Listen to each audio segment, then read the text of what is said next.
Of all the objects in the Mishkan, described in detail in the Pasha, the one that kind of draws the most fascination is the elaborate Aron, or the Holy Ark. And we're going to delve into it because there's a very strange instruction in relation to the Aron, which we'll get to in a moment.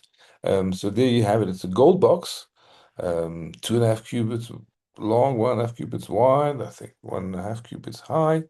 And it has a gold cover, and of course there are the famous cherubs, which probably can elicit the whole shiur in its own because it's quite strange to have sculptures of angelic, childlike faces, and whatever. And then inside is a wooden box inlaid with gold, and that's where the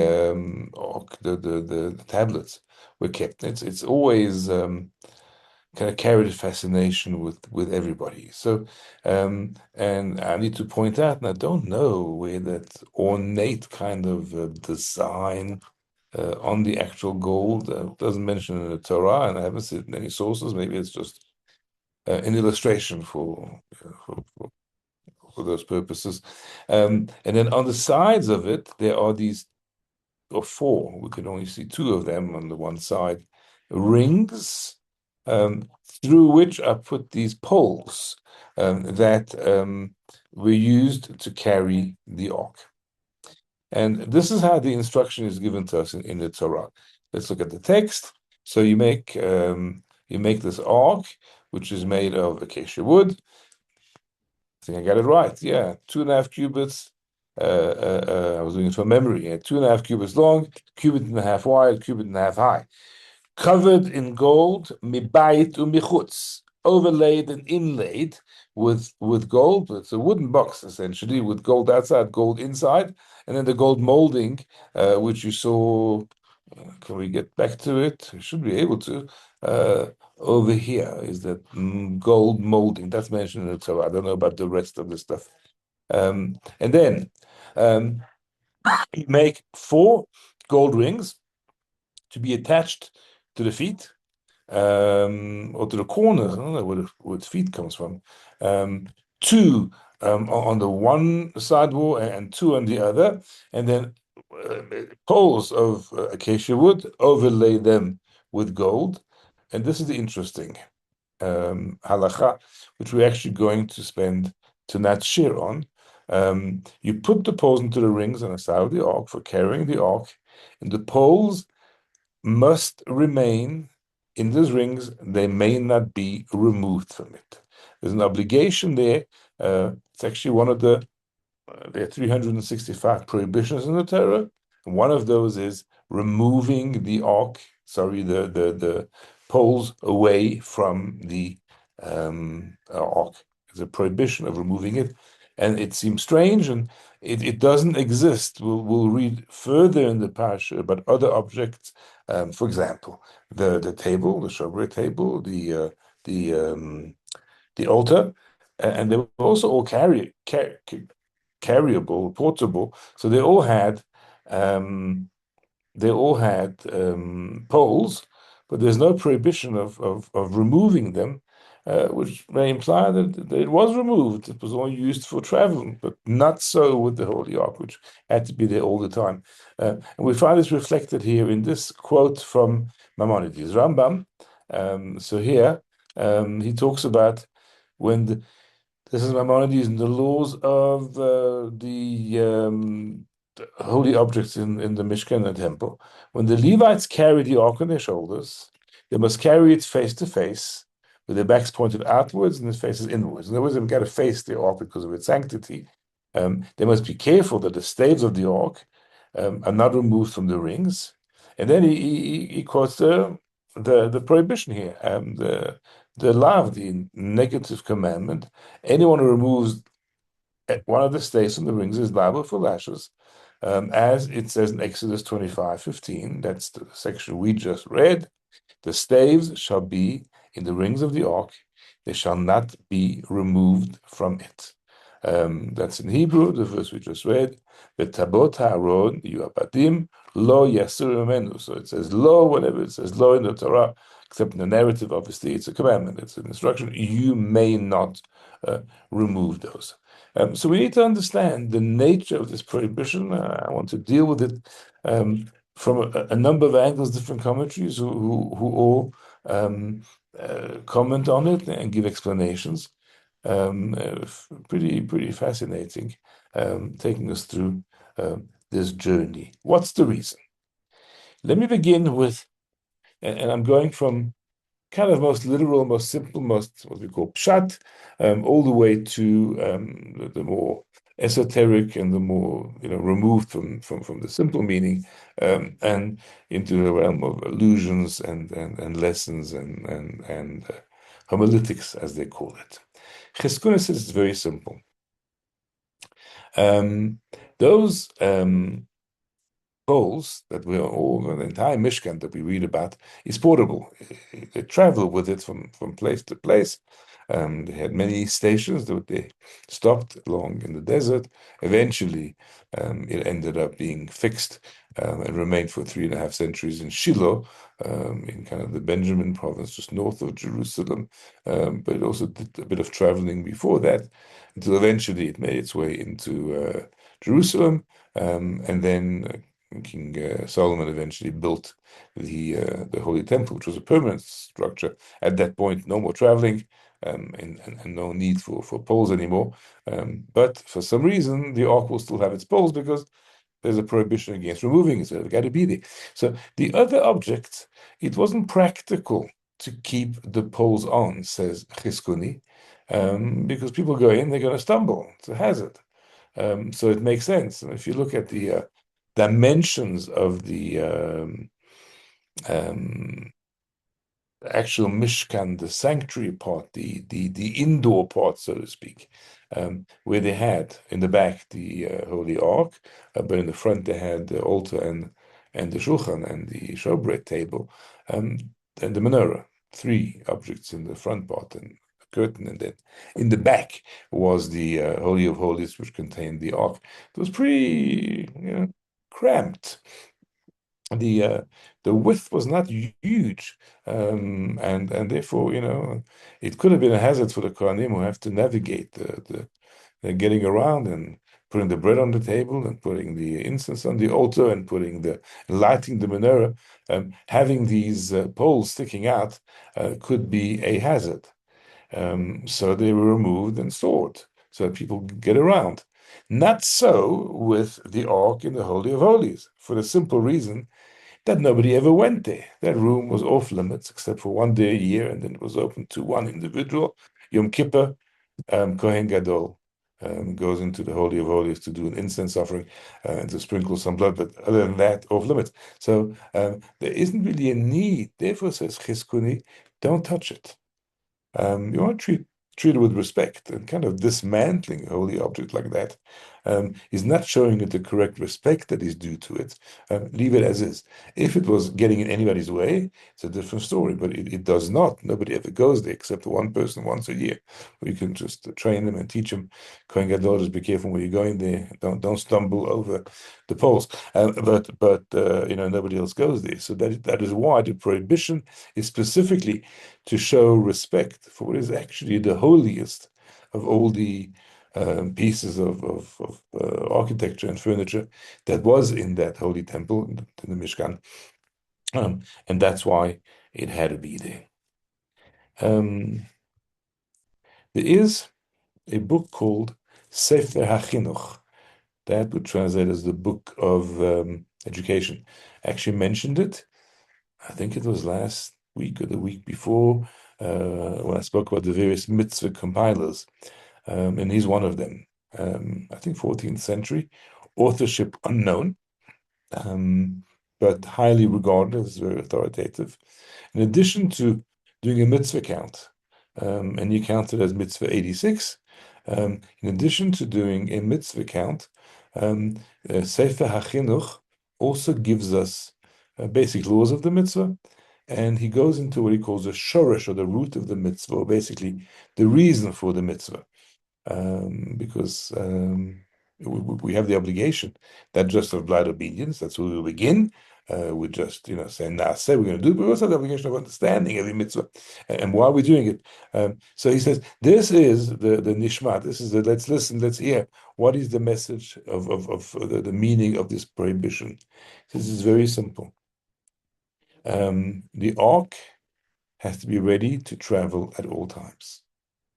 And because of its sanctity, it was quite stress for the Kohanim who carried this and covered it, and Leviim who held it, etc. It was hugely stressful to be holding the tablets that had come from Shemaim, and that ark that was so impressive and so intimidating and scary.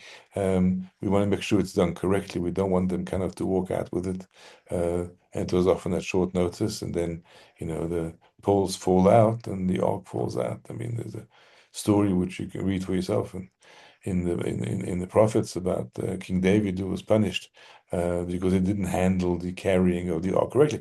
His mistake was that he carried it on back of an animal, when in fact it should be held, with poles and held on shoulders, and he was harshly punished for doing it that way. So because the ark has to be portable, ready to travel, and as I'll elaborate on a little bit later, it is well, not a bit later, maybe just now.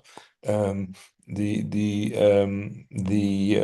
has to be ready for travel, more travel ready than, for example, the altar or the menorah.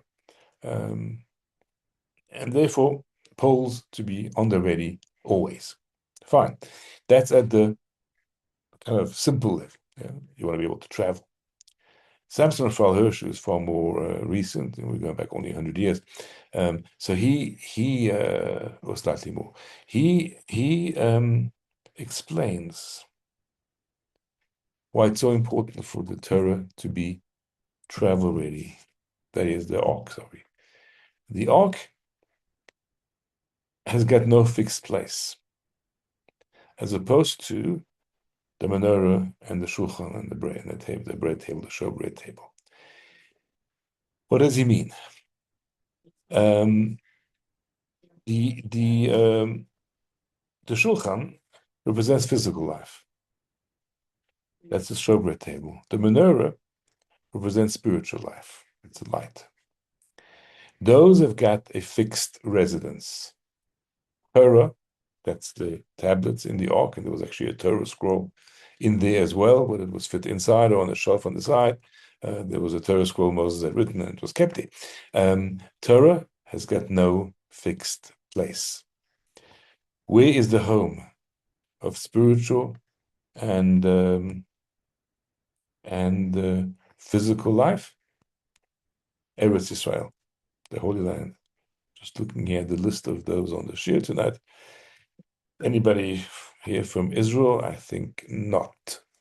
But yeah, that's the home where we belong. All of us here on the screen are in exile. We're not in a home, not the home where we belong physically, and not the home where we belong spiritually. And this is why there was no requirement for the menorah, spiritual life, or the showbread table, physical life, sustenance, food, to be uber portable. Yes, they had to go with them wherever they went. We didn't have that mitzvah of having poles on it always, so we can go anyway. What doesn't have a fixed home? Torah, the Shekhinah, God's wisdom is everywhere. It's not limited to Israel, no question. It says that the Torah of Israel is at a higher level. The Talmud relates that one of the great rabbis, who was a Babylonian Talmudist, decided to make Aliyah and adopt the ways of the Jerusalem Talmud scholars. It took him 40 days of fasting and praying to be able to adapt to this much higher form of study. If you look at a selection of volumes. Sorry, there's 20 volumes in the Babylonian Talmud, kind of filling a full shelf. I haven't got a set in this room, so I can't show you. But the Jerusalem Talmud is only about four books. Um, because it's concise, it's to the point, there's little argument. It's a higher form of Torah. But Torah is everywhere. And the bulk of Torah, of course, did develop in Babylon. And the halacha that we follow today follows the Babylonian Talmud rather than the Jerusalem Talmud, because the early sages, the Gaonim, and then did live in Babylon, and that's where Torah study developed and halacha developed. But Torah doesn't have a fixed home. And that, says Rabbi Hirsch, based on following on the Sefer HaChinuch, is very much the message of those poles being on there, so that that Ark of Torah is portable. It can go anywhere, anytime. The Baal HaMeiri. Now we're going back in history to I think contemporary of Rashi, 10th century, 11th century, the Meiri, commentator on the Talmud. Anyway, he says, very interesting analogy. He refers to the poles as physical bodily needs. The ark, of course, is spiritual. And he says that connection between the physical and the spiritual should never be severed. There should never be, one can, spend a lot of time developing the idea, but we know our sustenance comes from heaven, but we also often forget that.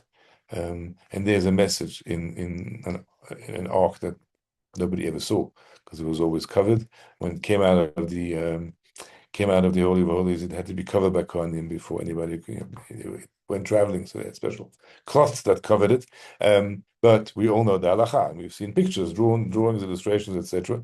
And those staves on their physical needs and bodily needs, spiritual needs, inseparable.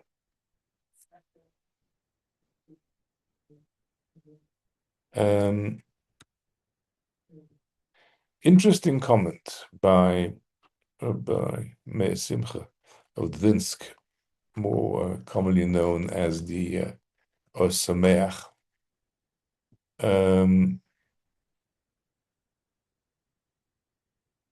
Yeah, sorry, that was a quote from Chinuch, which we moved on behind that. Interesting story in the Talmud from the book of Joshua. Talmud tells us how the book of Joshua, we see how the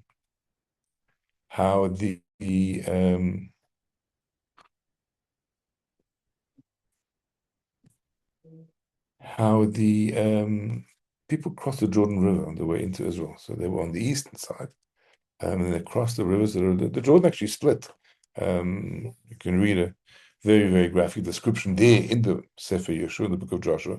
And then the ark remained on the one side, and the entire Jewish people on the other side. And there were some Kohanim who were on the eastern bank, but the Jewish people were now on the western bank in Israel proper. And you can actually go behind an army base on the Jordan River in northern Israel. There's a place north of Jericho, which apparently is the Ma'abrot HaYarden, or the place where the Jordan split. Very interesting Christian pilgrimage site. They do a lot of baptism there, but a lot of Jews come there to kind of, I don't know, recollect and stand and look at that spot where a great miracle happened. But not exactly sure it's exactly the spot, so we can make a bracha on that spot. But anyway, so this is where this miracle happened, of the splitting of the Jordan River, and then the water started to flow again. And then it says the ark and the Kohanim came back to the other side, to the western side. It says the Talmud follows that the ark and its bearers, sorry, that's the wrong one, that the ark and the bearers we're on one side of the Jordan, the east side, and the rest of the Jewish people on the other side, the west side. Then the ark carried its bearers in the air and crossed the Jordan. As it is stated, when all the people were completely passed over, and the ark of the Lord passed on, and the priest before the people. So an amazing miracle where the ark is actually lifting the people up, and helping them fly in the air over the Jordan, which has resumed its flow. Um, and so that's what the expression, the ark bore its bearers. The ark bore its bearers. Those are the words there in the Talmud, right? Um, the ark carried its bearers. Ark carried its bearers. And that's a very powerful concept. Um, Says the Sameach to us, um, this shows us that in fact those poles were not for carrying; they were there for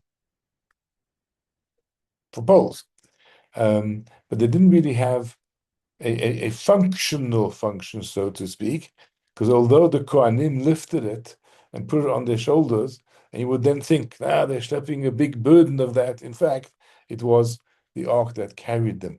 And I'm going to come back to that because it has a very, very powerful message. A message brought down in a medrash called Lekach Tov. And he says that the poles of the ark represent and signify the carriers of Torah. Famous verse about the Torah and those who carry it. There we go. Torah is a tree of life to those who grasp her. Whoever holds on to her is happy. That is, the machazikim ba are the people who are holding on to Torah, but the Medrash says that's a reference to those who support Torah. So there are those who study Torah, and there are those who support Torah study. Not everyone's able to be a Torah scholar. Not everyone's able to be one, who dedicates their life to learning Torah. So there will always be in a community those who will be actually physically learning Torah, and those who will be supporting. And very interesting fact that the commentaries point to is the way the making of the ark is described. Here we have the verse that we looked at before. They shall make an ark of acacia wood, 2.5 cubits long, a cubit half wide, a cubit half high. Every other paragraph in the parasha begins, you shall make, you shall make, you shall make. And I just took 3 verses randomly, but ve'asita, you shall make. We're talking about Moshe, who performed this by proxy via Bezalel and the others who were involved in the building, fashioning of the Mishkan. When it comes to the ark, it says they shall make.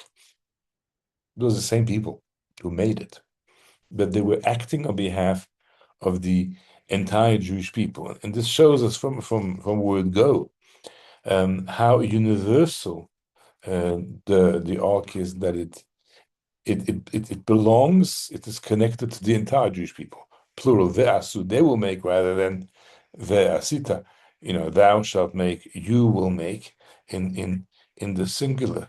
And that's that unity of Jewish people who are all involved in Torah one way or the other. Either they are bearers of Torah or learners of Torah. Learners of Torah, as in the ark that's inside of, the tablets are inside of Torah, it's inside of the ark, or supporters of Torah. And the Torah is called Eitz Chaim Machazikim. It's a tree of life to those who hold on to it. That's the support of Torah. Suddenly, this idea of not separating the staffs, the poles, from the actual ark takes on a completely new and deeper meaning. It sends us the message that there may never be a separation. That kind of symbiotic relationship between those who are able to pay and those who able to learn, and they're not always the same people. Some people,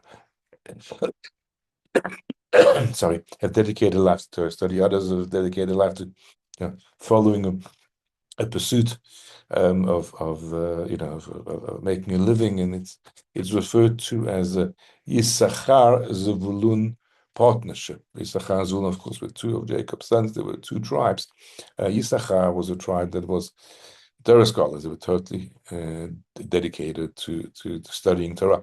Tribe of Zevulun was one who was they were merchant marine. They traded, they traveled, and they made money. And tribes made a deal, the two tribes, that the one would support the other, and the other would support the other one spiritually. So the merit of Issachar's Torah study would stand as Issachar in good stead, and of course Issachar's money would definitely very directly benefit the people of Issachar who were learning Torah and had to be supported somehow. So there we go. And we told you can't separate it. You may not separate it. It will not be separated. And not just in this world, where very often you'll get a Meshulach coming in a yeshiva from Israel, from a yeshiva in Israel, and they come to you and they've got this amazing Yissachar Zevulun contract. And they say, look, do you want to commit yourself to supporting a Torah scholar in my yeshiva, in exchange for which his Torah study will be in your merit? And they've got fancy contracts, and I've actually been into businesses, particularly Sephardi businesses, restaurants and so forth, where there's contracts hang on the wall, and they're very proud. Look, I run the business, but I'm supporting Torah study, and it's very noble. But they may not be separated in this world, but lo yasur also means they will not be separated. Not just they shall not be separated, as they may not, but they will not be separated. The meaning of that is at a deeper level, that they will, even in the world to come, they will cling to each other, because the merit of those who are studying Torah, based on those who are supporting it, will continue in that symbiotic relationship to create a reward for both partners in that relationship. Interesting story about King David, brought down Talmud Sanhedrin, and I think I did put it here. Yes. Anyway, it describes King David's, sort of morning routine, and the sages used to come to him and they used to interact early in the morning. So one time the sages said, King David, Master the King, and that your nation Israel requires sustenance. So King David says to them, go sustain one another, provide each other with whatever is lacking. You can see there, it doesn't say, tell the rich to help the poor. That's not what he said. He said, go and sustain one another. He was talking about that symbiosis. He was talking about that relationship where each provides the other with that which is lacking. And that's very much what he was referring to. They're Torah scholars. They're going to provide the wealthy people, because they ended up always being kind of needing and lacking and wanting. And the rich people are going to support them. And they will be giving each other that which they need, the mutual merit in that relationship. And let's go back to that other reading of the Talmud earlier on, which was from Talmud, about the ark bearers the ark bearing the bearers. It takes on a whole new meaning here. And normally you would think that supporters of Torah are the ones who are carrying the scholars. But what does the Talmud say to us? It is not so. It is the ark that's actually carrying the bearers. So that relationship really works both ways and takes us into a totally different and more powerful meaning in the words of the Talmud, of the Torah, that those poles must remain there and may not be separated from the Holy Ark. Thank you very much, and have a wonderful night.